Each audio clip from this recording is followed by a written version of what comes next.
Hi,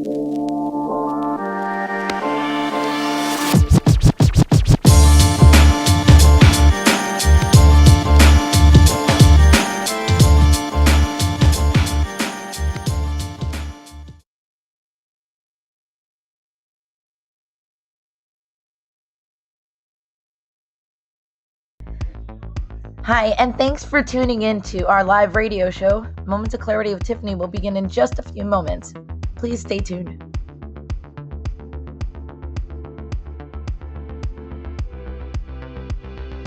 Kindly take this opportunity to share this show on your platforms because change can only come when we stand together as one, especially when it comes to ending the stigma on mental health.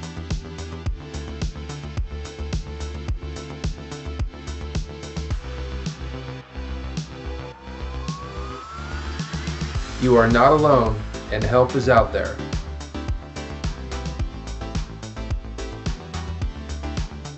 Kids have mental health issues, and we also need to learn coping skills. Let's get started and let the show begin. See you soon.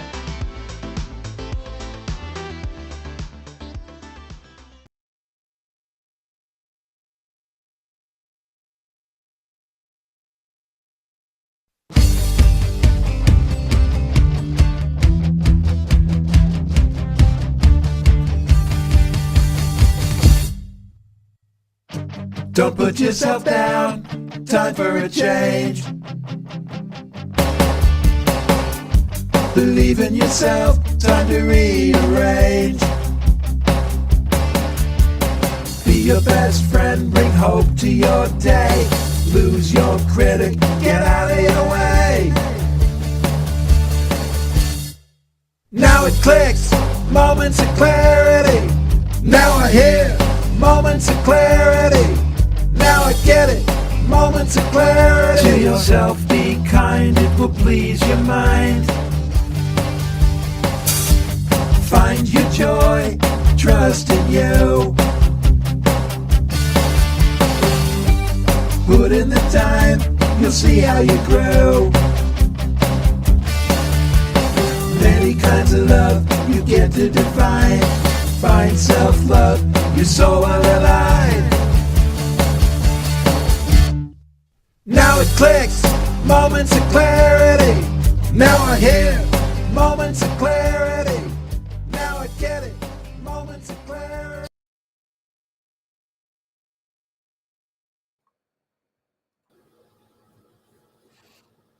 Hello, everyone, and welcome to Moments of Clarity with Tiffany. I'm Tiffany Warner. I'm a licensed mental health counselor, and I'm your host. Today, we're going to have probably a trigger disclaimer in the very beginning of the fact that this story is going to be jaw-dropping, heartbreaking, but with a good ending. And while we are all here to hear the ECCQ Bum Book radio show. We feature local small business owners with great deals radio bound yet and restaurants in our listening area. And anyone Thank interested. you so much, Albert Grieves, for being here. Grieve, author of Loved One, You Are Loved. I also have LP Larry Penton on standby as well, and Tan Talk Radio will be joining us in just a moment. Say hi to some people. Hi, Kenny Miles. How are you? And Summit Innovations. So nice. Looking forward to your show all week. Celebrity gossip, breaking news, and more. Their expert guests are in the know and in the now. To learn more about this unique program and its hosts, tune into the show on the Tan Talk Radio Network. This is the Tan Talk Radio Network. Welcome to Moments of Clarity with Tiffany Warner, licensed mental health counselor in the state of Florida. Moments of Clarity's mission is to educate and end the stigma on mental health through the inspirational stories of our exceptional guests. You can join in the show by calling Tiffany toll-free at 866-826-1340 or on Facebook and Twitter at MOC with Tiffany. Now, here's Tiffany Warner. Hello, and welcome to Moments of Clarity with Tiffany. My name is Tiffany Warner. I'm a licensed mental health counselor, and I'm your host. And today we're going to be talking about some things that might trigger you: domestic violence, abuse, child abuse, things of that nature, by somebody that's not only been through it, but as an advocate to help others get through it and get the help that they need. And before I formally introduce my guest, I want to say hi to Ed. And a happy Friday to everybody. What's up, Ed? How are you? Good. How are you? I'm very good. Happy Friday to you too. And what's new with you? Nothing. Today we're gonna have just lull. It's like this lull period. You know, the holidays are over, Easter's over, and then I don't know. What are we? July 4th? Mm-hmm. Yeah. It's kind of wait for that, I guess. I don't know. Well, we were just saying like a couple shows ago. It's right around the corner, you know. We were like thinking, okay, well, we don't have any major holidays coming up for a little bit. Take a break. Yeah. Relax, not have to worry about appeasing people or worrying and wishing that we had people to appease or whatever our situation is, right? Weather's been nice, so yeah, absolutely. And Paula's going kind of away. I drank some hot tea before the show, so my voice would be a little bit clearer. There you go. Anyway, my guest today, so like I said, trigger warning, is a former police officer, Albert Grieve, a former foster youth and survivor of child abuse, neglect, and domestic violence. He graduated valedictorian from undergrad and served as a police officer before attending law school. Graduating law school, he served as a litigation attorney for social services, protecting the vulnerable and helping children reach permanency. Afterwards, he transitioned into training practitioners on legal and investigatory issues concerning abuse, neglect, and domestic violence. He's also the author of a book called Little One You Are Loved, and while his book is available for purchase, the story can be found free on YouTube. And welcome to Moments of Clarity with Tiffany, Albert Grieve. I appreciate the opportunity to be here. Thank you. I really do. I'm honored to have you here. So when we spoke yesterday, excuse me, the allergies are. When we spoke yesterday, as I was very clear, I wanted your story organic, just to kind of hear it for the first time in full.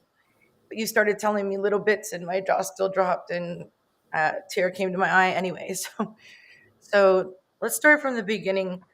I know that you have had not a very easy life, and that you're not afraid to tell about it, because it's with every story that we share, more people can be helped, and change comes when we stand together as one, right? Absolutely. So let's start from the beginning. All right. And I know you gave a warning, but I always like to give one as well. So some of the things I talk about may serve as a trigger for something you experienced or something someone you know may have experienced. And so I encourage you to exercise self-care. Even as an adult, even as a practitioner that trains on these issues, I have to exercise self-care, and I have to take mental health very, very serious. But I grew up in Sacramento, California. I was a middle child of three. My father used to work full-time initially, but he ended up staying at home to take care of my mom because my mom was diagnosed with paranoid schizophrenia, and she wasn't able to take care of us. That was the cover story, but what the deeper part of it is that my mom actually grew up as a victim of domestic violence and child sexual abuse, and she had been diagnosed with depression. And we weren't as forward-thinking and as trauma-informed about those issues. And so they diagnosed her with depression and they gave her meds. And so then she got with my father, who was an angry and abusive alcoholic. And that created a dynamic by which every time my mom would reach out to the authorities about something going on, my father would actually weaponize her mental health. And so her diagnosis went from depression to paranoid schizophrenia. And every time she would tell the authorities, my husband is trying to kill me, or he's doing these types of things to my kids. My father would weaponize her health, show the law enforcement the meds that she was on, and they would think that she was delusional, and they would put her in a mental institution. This was a cycle that seemed to go on about just for trying to self-report violence and that she was in danger. Then they would see her meds and just automatically assume. That's why we end the stigma on mental health in this. And I'm sorry for interrupting. I don't want to just put that in there. That what we want to do is end the stigma on mental health, because people getting antipsychotics are not scary people. People that are taking these kind of medications are not delusional. In fact, the medications make them usually non-delusional. Not everybody is the same. We are all a bunch of snowflakes. Not one of us is exactly alike. And that I don't know what the word crazy means. I know that people that don't think that they have a problem are more likely to, I don't know, those people scare me the most because they don't want help, that they think nothing could be wrong with them. It's usually something that you have to have a red flag on. But my father was in that camp of not believing anything was wrong. And he was also very articulate whenever the authorities would come. And so my mom would be disheveled and very beside herself because of all the stuff going on in our home. And then my father being very charismatic and articulate and being a domestic violence abuser would use that against her. And really, my mom was just trying to reach out for help time and time again. And the result is she would be institutionalized, and she would stay in those facilities, 30, 40 days. They keep playing around with her dosages and her medications until she recanted. Excuse me. And then every time she recanted, it reinforced the next time when my father would say that she was delusional. But really, she was being drugged for trying to ask for help. And it continued to get worse. But parallel to this, there was physical abuse that was going on in the home. It escalated over time. It got to a point where when I went to school, I would be seen with visible injuries, and the school would make these concerned phone calls home. But they wouldn't do anything to address the underlying issues. They wouldn't provide treatment or resources. So all they would do is inform my father, the abuser, this is what we see that's wrong. And so the abuse would change in form. We learned how to hide it better as kids. And you probably got in trouble for snitching or getting him even questioned because you had bruises. No, yeah. If I didn't say what I was supposed to before social services came, I'd be in a whole lot more trouble afterwards. So oftentimes I'd come up with a cover story to appease my father and convince him that I can make social services go away. And this, I'm a kid. I'm in elementary school trying to do this, manipulating social workers. So we had the abuse going on to my mother, and the abuse happening to myself and my siblings. It got so bad that I had trouble sleeping at night. And one of my coping modalities at night is I would bang my head on a pillow until I just became exhausted and fell asleep. And it wasn't until like about a year ago that I realized that this is very common for very extreme abusive situations. So had I not been one of those people to speak up about mental health, I wouldn't know that one of these things I thought as a child was horrible and that I was ashamed of is actually a defense mechanism and something that helped me process. Unfortunately, my siblings didn't like when I did it. They could hear it. And I would get in trouble for doing this at night, banging my head on the pillow. And so I would stay up later and later at night waiting for my sisters to go to sleep so I can start my routine. And that's when I started learning that my father was having sex with my older sister, because he would come into the bedroom and he would have sex with my sister, especially when my mom was in a mental institution. Sometimes he would go into he would bring her into the parents' bedroom and he would do it there. But a lot of times it'd be in the children's bedroom. And so then I'd have to wait for this to finish, and then he'd leave, and then I'd start banging my head and try to go to sleep. And this is something that just continuously escalated. I think my mom went to a battered spouse's shelter 3 times. She was institutionalized 13 times. It just happened again and again and again, and the violence got worse and worse and worse. And you would think that we would create enough documentation and there would be enough phone calls that they would take action. But it brings me to the topic of the show. If it takes a village to raise a child, what does it take to raise and nurture a child that's been abused or neglected? Well, in my case, it wasn't even a village. It was people that were going in individually, siloed. They were taking their information. They weren't communicating with their peers within the agency. let alone discussion between the agencies. So they had this. You guys were falling through the cracks. Exactly. Yes. And then we had a mountain of documentation. It's just that no one was actually taking a step back, digging deep, and looking at the full picture. You were taught at a young age how to manipulate the service, the system, the social services, everything, because you were going to get in a lot more trouble than telling the truth, even though secretly you were crying for help. Like, you were crying for help, but you had been proven that when you cried for help, your mother would be institutionalized, so she couldn't protect you, and you were with the abuser. And your only coping skill, and this saddens me, is bang your head on a pillow, but you had to wait for your father to stop raping your sister before you could even cope. So you had to sit there and listen to that or watch that and be pre-exposed as a child to incest as well. Right there. Okay, show over. Thanks for being actually let's leave that as a pause for a second. That's a lot to digest. You were so brave for telling your story. Thank you. But it is time for a commercial break. But just that in itself, I mean, Albert, it's just horrifying that these things really do happen. These things happen all the time, even now. And if we don't continue to try to end the stigma on mental health and tell people it's okay to not be okay, and to continue to spread these kind of stories and say, me too, that you're not alone, then the cycle will keep going on. And if any children or any parents are out there that suspect that your child is becoming abused or neglected or anything like that by your spouse, please seek help.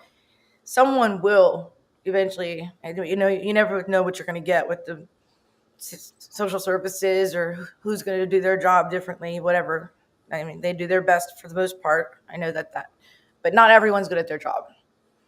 There's, bad cops, bad therapists, bad doctors, bad anything, Well, not just that, but there's so many of these agencies that lack the resources. They're so short-staffed and stacks of files on their desk, and that alone contributes to cases falling between the cracks. Right. So that too, but we'll get to all this, because banging your head while witnessing incest. I have to take a break, and we'll continue your story when we get back. Moments of clarity in just a moment. Please stay tuned.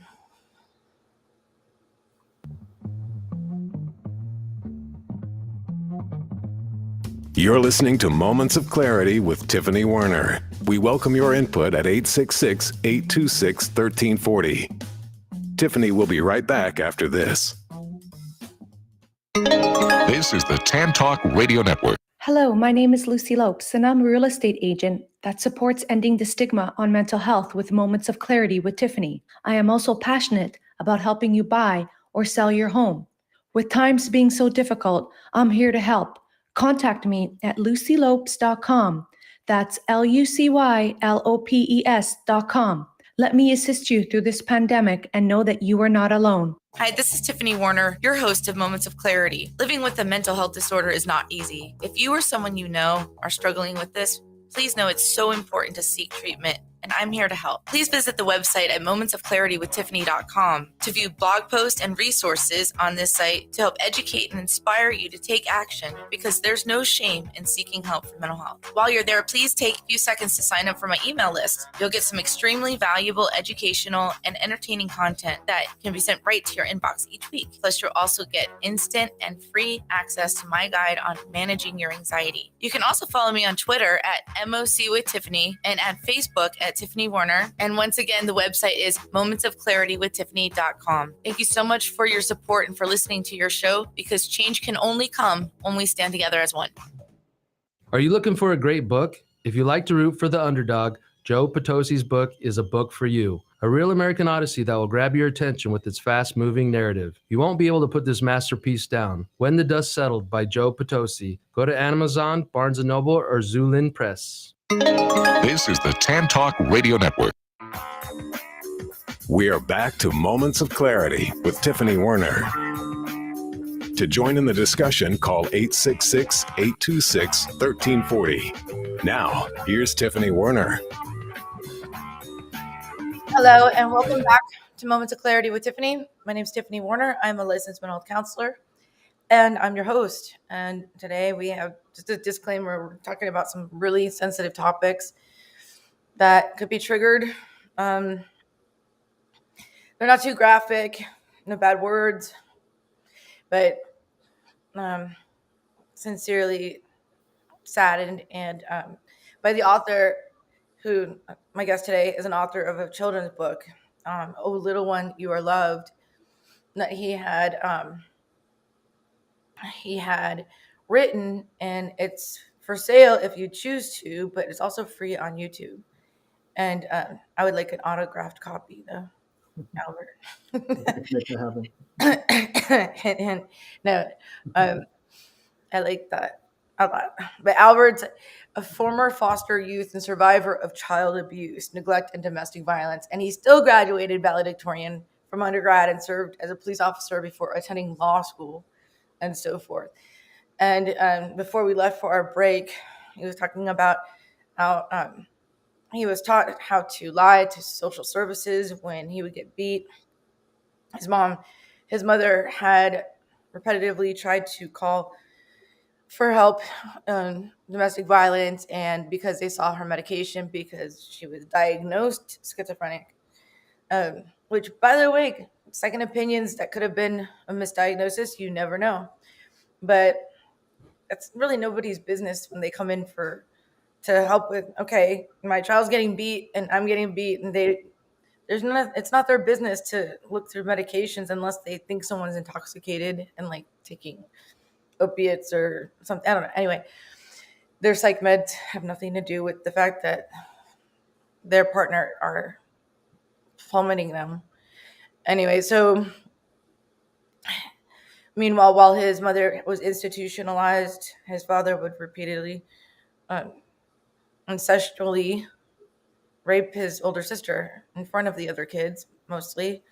And he had to endure this as a child. And let me just add to this also, not all victims of abuse or survivors, therefore I like the word survivor better than victim, turn into predators as they grow up. That's a myth.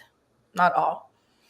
But being pre-exposed to things like that at a young age, horrifying things lead to boundary issues, lack of trust, fear of abandonment, fear of commitment, fear of intimacy, all sorts of fears and anxieties, because you don't know who to look up to, especially a young man like Albert, my guest, to look up to a father like that and not know what his role in life is really hard. So welcome back to Moments of Clarity with Tiffany, Albert Grieve. Thank you. Would you like me to continue? Yes, please. I wanted to see where you wanted to pick it up. No, I'm fine with continuing, and I do want to echo what you said, because statistically speaking, I should be self-medicating through substance abuse. I should be incarcerated. I could be homeless. You shouldn't be. You could be. I could be. I think about 4% of former foster youth actually graduate from college. So to go further into this field, get a terminal degree. Good for you.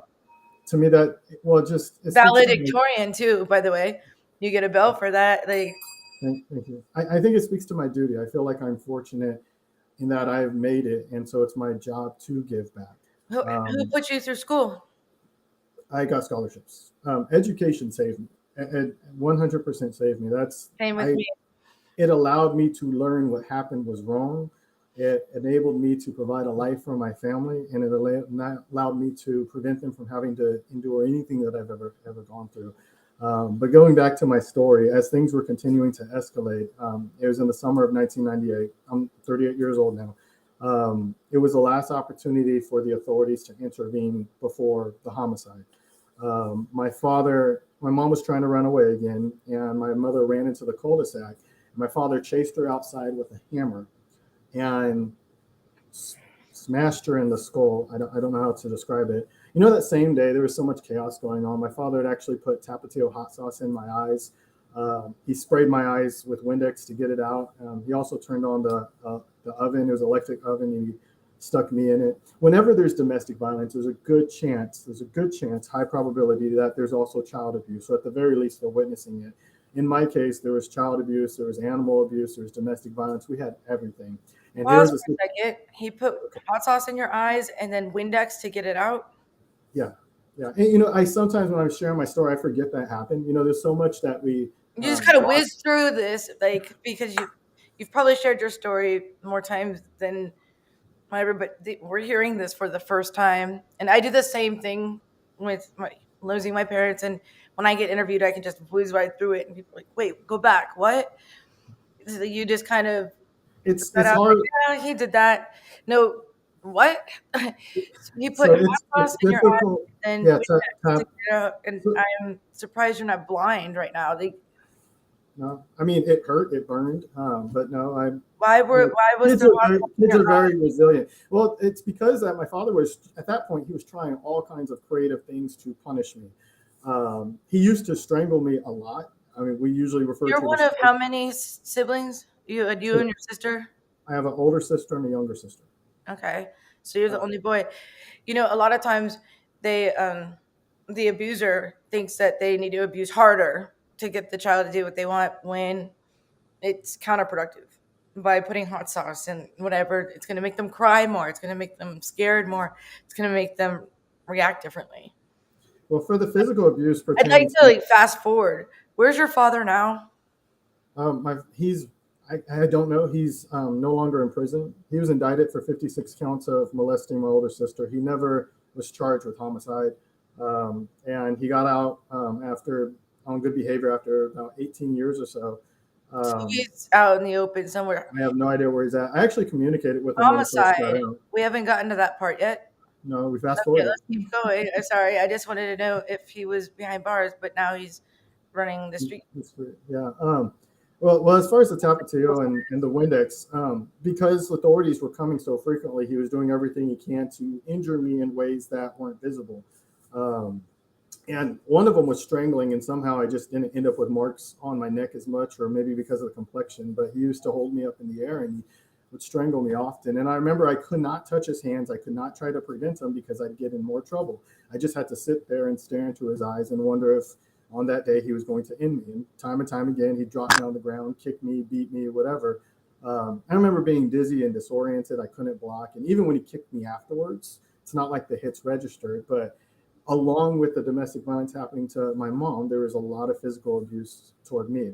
So on this day with the hammer, he actually hit my mom in the head with the hammer. The ambulance came. She was transported to UC Davis Medical Center. Manipulation is something I learned to protect myself, and it's something that I wasn't proud of because I would, figuratively speaking, throw my siblings or my mom under the bus for self-preservation. And that's one of those burdens that I have to carry to this day. Why wasn't I more courageous? I actually tried to run away, but that didn't work out. But on this day, I asked if I can go with my mom to the hospital to make sure that she wasn't going to tell anyone what's going on. So that was my way of escaping. And that was the first day that I tried to commit suicide. When they were treating my mom, I was wandering around the hospital and I found myself on a 5-story parking garage. And I actually went over to the edge and looked over and I thought about jumping. But knowing my luck, I figured I'd probably survive. But that was also one of the highlights of my life too that day, because a medical practitioner, someone in the hospital, I don't know if they're a doctor or nurse or anything, but they found me wandering. They took me to the cafeteria and they sat me down. They bought me a chicken sandwich meal and they just talked to me like a normal child. So like in that moment, the world wasn't just this horrible place I was living in. And that bit of humanity has had a huge impact on the rest of my life, because it's one of those moments that gave me the will to fight. Ultimately, I ended up going home. Clarity. Ultimately, I ended up going home, and my mom was institutionalized again. From that point on, things really started getting bad, though, because my mom was seen as being so insanely delusional. How many times was she institutionalized in total? 13 times that I can find in the records. So after the hammer incident, or leading up to the hammer incident, it actually got to the point where there was a registered nurse that would come weekly to give my mom Halidol shots.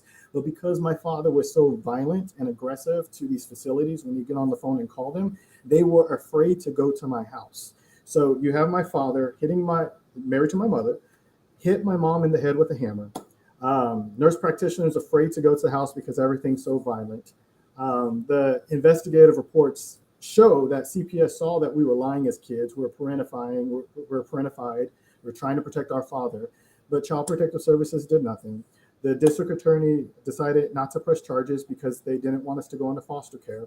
And my mom stayed in an institution until she recanted. And so fast forward to the end of the year is when the homicide happened. That was the last opportunity to intervene. You know, as an attorney and a former police officer, just that one incident should have been enough. But then there's this mountain of documentation, this escalation, this pattern of violence that had transpired before that, and no action had been taken. Because again, schools would contact individually, Child Protective Services individually, law enforcement entity. We weren't coming together as a community or a village to identify what's going on. There's no sharing of information, so no one saw the big picture. And so the story my father excuse me, but your sister never reported that her father was raping her? Not until a little bit. Hold on, I'll get to it, I promise. So in December of that year. Sorry, I'm just kind of like hearing some stuff, and like he should have been put away a long time ago. But yeah. Well, that's why I train. That's why I use my past to try to educate practitioners. But yeah, I won't fast forward anymore. And it sounds like you're trying to talk so fast to get to the end, but you take your time, okay? It's okay. All right, I appreciate it. Thank you. So in December of that year, it was the last time that my mom tried to run away. She went to the bedroom window and she wasn't able to escape. My father grabbed her. He asked my siblings and I to get belts and stuff, and he used that to hogtie my mom. The story being that he was trying to protect her from going into a mental institution for the holidays. But after my mom was hogtied, he stood on the back of her head. She was laying face down. He jumped up and down on the back of her head and he spat on her. And overnight she perished. My father actually thought about... He hogtied and stood on the back of her head and she died that way? She died, yes. But he's jumped up and down on the back of her head. So her face was buried in the carpet and he's jumping up and down on the back of her head and he spat on her. Now, obviously, when the authorities came, we lied. We were told to. But before we even contacted the authorities, my father actually considered doing a group suicide and then killing himself, which really would have just been 3 more homicides and a suicide. But he fully thought he was going to get arrested. We went to the fire department. The fire department untied my mom. Her body was still... So she was hogtied. Like, you guys were forced to go get the ropes and the cords and everything, and she was hogtied, and how he killed her was jumping up and down on her head? On the back of her head, yeah. Ultimately, the coroner would say the cause of death was asphyxiation. But they contributed to her weight and her size, not to my father jumping up on the back of her head. When the fire department untied her, though, her body was still in that same hogtied position. And I learned as a child what rigor mortis was, because my mom was carried out in that same position, her face bloody and smashed, her clothes soiled. And then we went to school on Monday.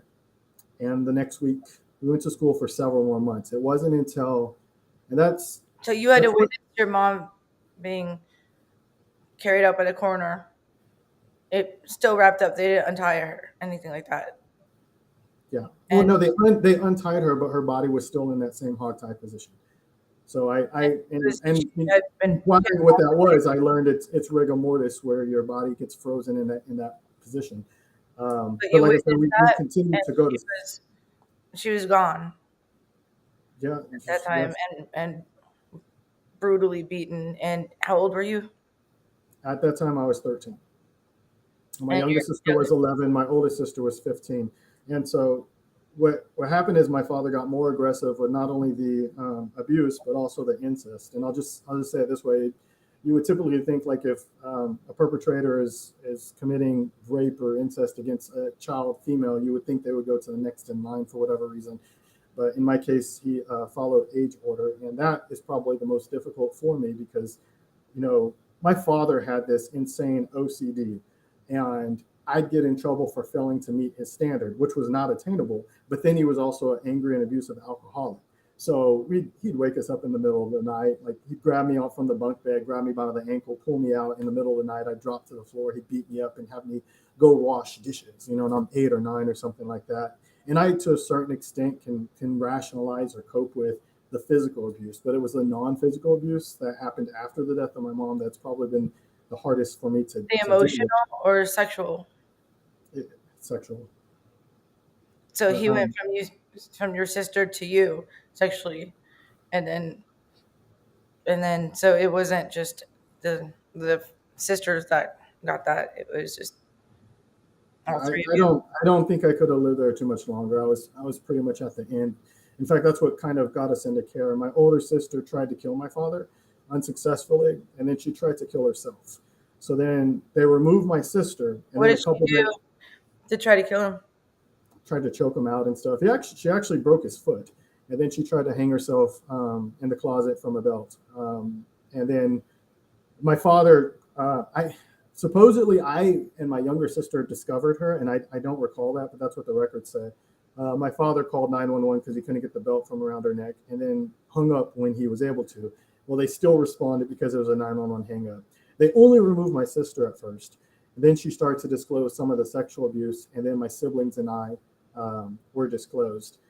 Eventually, my father acknowledged all the sexual abuse, at least toward my older sister. But then they let him go, like from the facility. He was interviewed by the county sheriff and provided all these statements, provided all these details, and they let him go. It wasn't until a week later that they actually filed charges.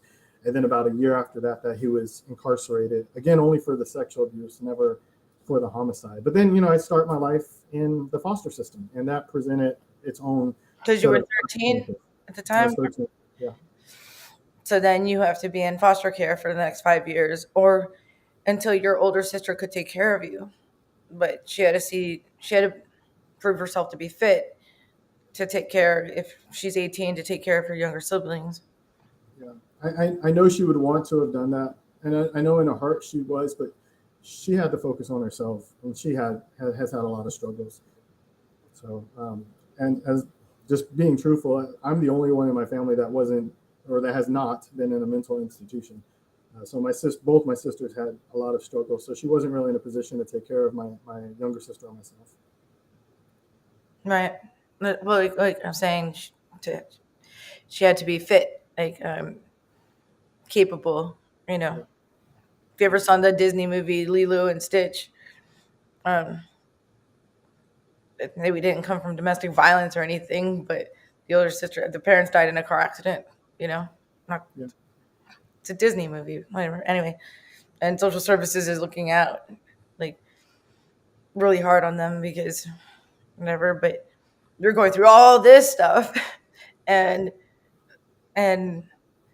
he's not being removed from the home, even just for incest or for the bruises or for any of this. But then sometimes people say the foster care is worse.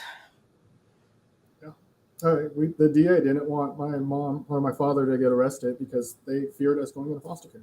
I mean, that just shows a sad state of affairs if, part of the system views the other part that way. Right. Having worked for social services, it's a struggle just to find resource providers. And then when they find a resource provider, a person that opens up their home to a child, and they get a child like me that lashes out and engages in self-destructive behavior and starts cursing and kicking holes in the wall. And they parent, these people have never dealt with this before. They throw their hands up, and sadly, often they'll call law enforcement. And so now you have a traumatized youth that's getting handcuffs and being carried out. And we're just putting them on that path toward not recovery, not healing, but perpetrating, substance abuse, homelessness, etc. So that's right. Part of the reason why I wrote that children's book. I used to do in-home counseling, and I would visit these foster kids. A lot of the foster parents do it for the check. So they would have 8 kids and maybe 2 rooms, bunk beds everywhere. And these kids were poorly dressed and things like that, but they had a widescreen TV and leather couches and But then there's some that, really want to do it. It's time for our second break. And we'll be back in just 1.5 minutes. Please stay tuned with Moments of Clarity with Tiffany. Don't hang up or change the channel. We'll be right back. We will return to Moments of Clarity with Tiffany Warner after these messages.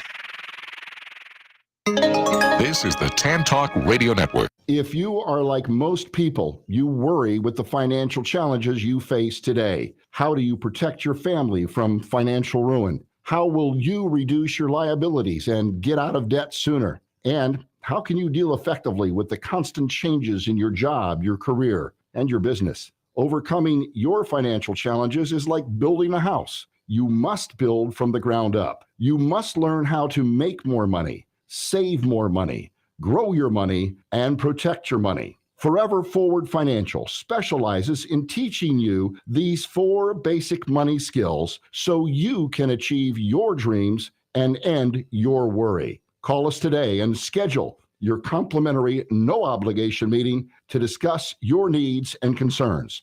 Call Scott Bigley at 727-422-7761. Hi, this is your host, Tiffany Warner from Moments of Clarity with Tiffany. I want to thank you for all your support on ending the stigma on mental health for over the past 7 years and with over 600 episodes, as well as several award nominations and placing as a finalist in 3 categories on the People's Choice Podcast Award last year. If you're listening to this on audio, please visit and subscribe to my YouTube channel at Moments of Clarity with Tiffany and enjoy viewing previous shows in case you miss any live. If you're interested in advertising and would like to promote your company, it is affordable and an effective way to get your company the attention it deserves. I also welcome potential guests as well, and all information can be found on my website at mocwithtiffany.com. Thank you again for your continued support, as change can only come when we stand together as one. Hi, this is Tiffany Warner, your host of Moments of Clarity. I'd like to give a shout out to musician-songwriter Don Lawson, who wrote, produced, and performed all the vocals and instruments on my Moments of Clarity theme song. Don gained his inspiration as a mental health counselor himself. He's always looking for artists to record his songs, and you can hear more of Don's music at reverbnation.com/Don Lawson. You can also check him out on Twitter at Don Lawson Music. Thank you so much, Don, for your contribution to Moments of Clarity and ending the stigma on mental health. It's awesome. This is the Tan Talk Radio Network. Now back to Moments of Clarity with Tiffany Warner, licensed mental health counselor. To engage in the conversation, call 866-826-1340. Here's Tiffany. Hello, and welcome back to Moments of Clarity with Tiffany. If you're just tuning in, this is Moments of Clarity with Tiffany. I'm Tiffany Warner, licensed mental health counselor and your host. And today it's been a heart-wrenching story of someone that's turned out to really be an advocate for domestic violence, child abuse, incest, everything. And if you haven't heard his story, just to save some time because we're running out of time, please replay this. This is one that you don't want to miss. Hit replay. We're on YouTube at Moments of Clarity with Tiffany or LinkedIn Live or any of the shared podcasts, Apple, Google, you name it. Moments of Clarity with Tiffany. Anyway, welcome back, Albert Grieve, a survivor in so many ways, and I applaud you on that. Thank you. I do want to talk a little bit about what I'm doing now, but before I do that, once I actually got in the system, I got bounced around for a while, but I finally ended up in a dysfunctional home. And I was in the state of California, which is very liberal, and you would think it would be very protective, but they lacked resources. So I got told my senior year of high school that when I turned 18 in March, that I was going to have to move out. And at the time, I was a 4.0 student at Laguna Creek High School. I was on the varsity wrestling team. I was an editor of my school paper. And now all of a sudden, I had to come up with money to live on and utilities and home and everything. So I'd actually signed up for the Marine Corps because I didn't want to be homeless and I didn't know what else to do. And I had to quit a lot of my extracurricular activities. But luckily, I had a recruiter from Lincoln University, Missouri, talk to my foster father and convince him to let me stay until the day I graduated high school. And once that was done, the foster agency I was with was able to find funding to pay for me to stay until the day I graduated high school. And so I graduated, I think, June 5th of 2003. And on the very next day, I was on a plane to Missouri with 2 UPS boxes to my name. And the reason why I say that is even if you get a child that comes out of these types of environments and they're able to emancipate, the battle has only begun. Like the journey of healing for me is one it's taken decades, and it's one that I'm still on. I was asked recently if if I were to see life as a marathon, what mile would I see myself on? And I really see Oh, myself. what? I was asked recently if I were to see life as being a marathon, and I love using that as a metaphor. Life is I being was, a marathon. What mile are you on? Huh? yeah, Well, it I depends on was, how long we have left. well, I see it as being mile 3. You know, I like my first 18 You're years on wasn't, mile 3. yeah. I think you've already completed a marathon and you're on another one. You're But like there's so much more life ahead of me. you're like the person that's running a marathon in every country right now. Like you're like that person. You've already run a marathon at before the age of 13. You've run a marathon before the age of 15. Like you are a marathon addict if that's it. I appreciate that. But like, so my kids are everything. I have 3 boys. My oldest is 17, my middle is 9, and my youngest is getting ready to turn 3. And so How did they get along with grandpa? Just They kidding. don't. I'm kidding. Oh, No, wow. it's just a stupid bad joke. Wow. No, Yeah. but do you have a restraining order on against him? Against keep him away from because he was never charged with any of the acts against me, and I never bothered to file or anything like that. I moved to the Midwest. I mean, completely, halfway across the country. And at this point, I don't fear him or anything like that. I'm actually bigger than him in stature. He's since gotten cancer and everything. I was scared when I reached out. Take him now. Come and me No, now. when I was a cop in my early 20s, I used to think like, I wish I can go see him in prison and just beat the mess out of him. But as I got older, like I don't have any hate in my heart because I wouldn't change anything in my life right now. My wife, my kids, I love the life I have. We've talked about that. Yeah, exactly. All of the bad stuff led you to having 3 beautiful boys and a wonderful wife and doing advocacy and motivational speaking and all that stuff.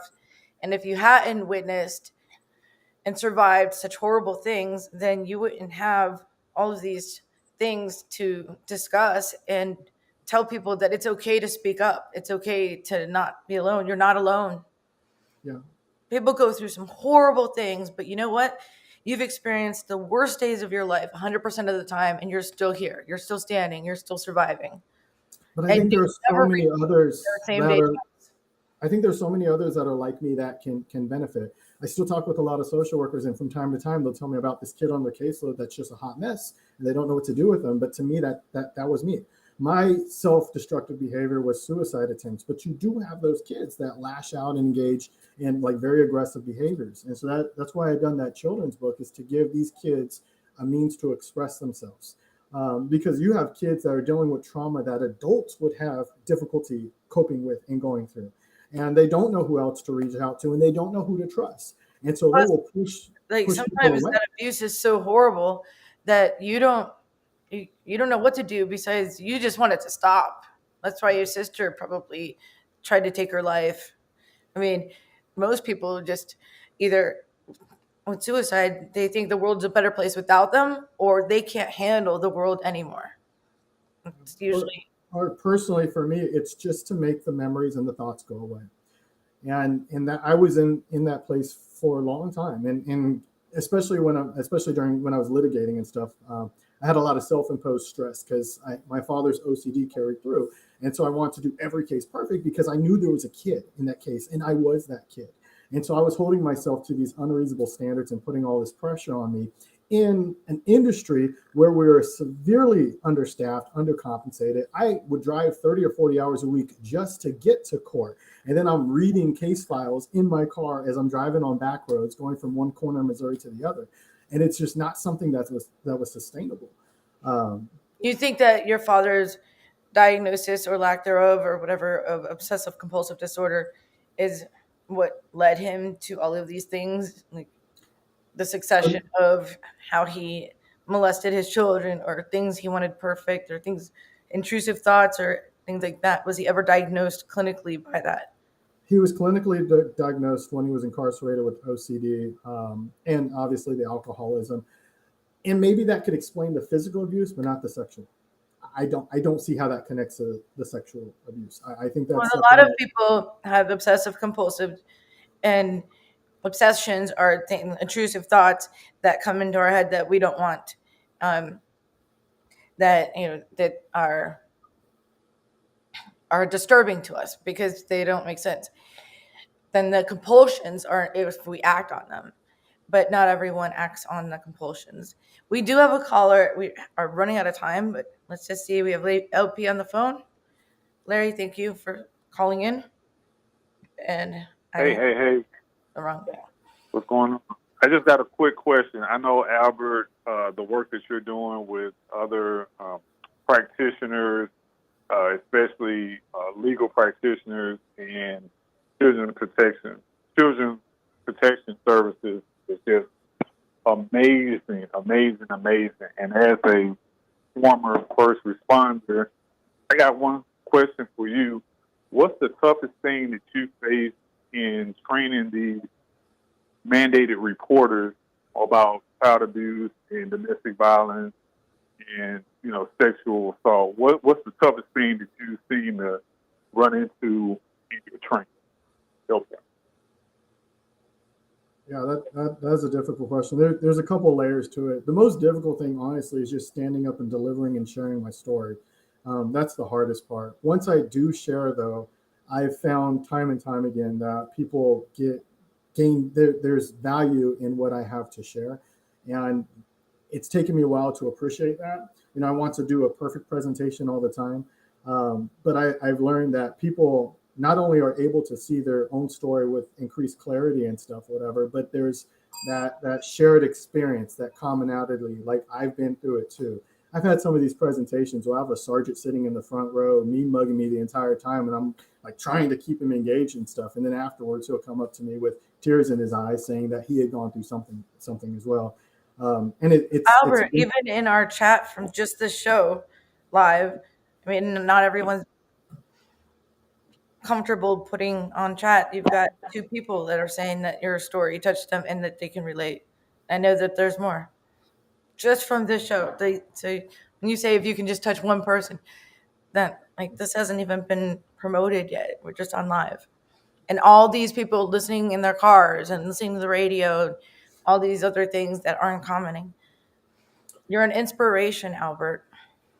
The other thing I want to bring up, and I don't talk about politics, so I'll just leave it as there was an elected official in Alaska who during a budgetary. Let me let LP go. Is your question answered? Because we're going to close up the show pretty soon. LP.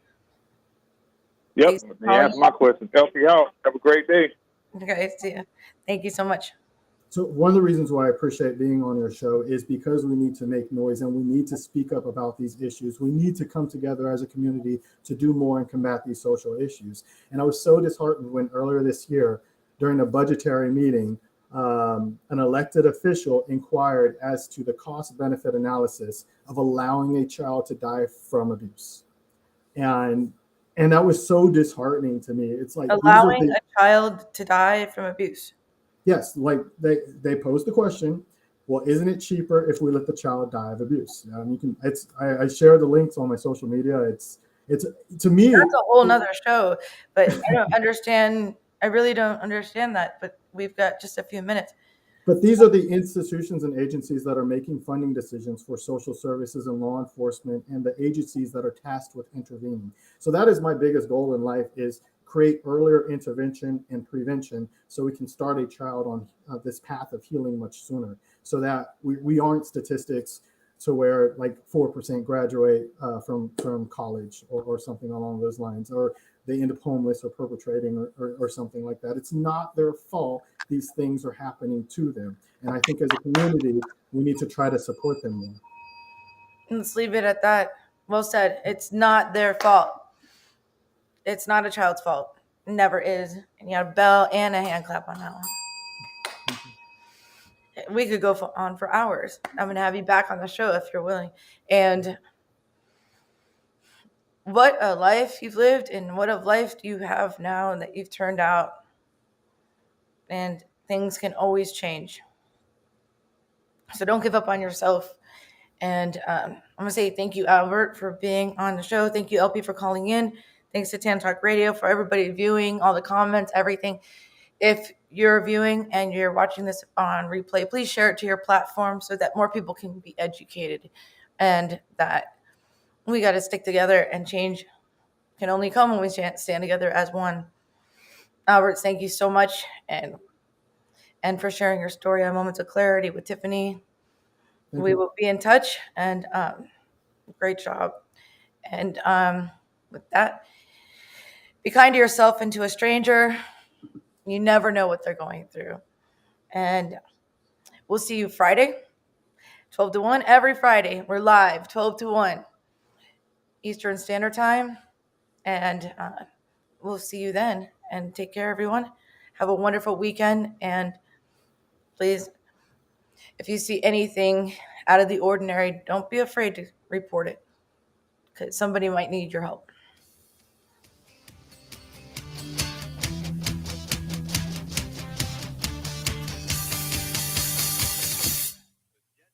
Now it clicks, moments of clarity.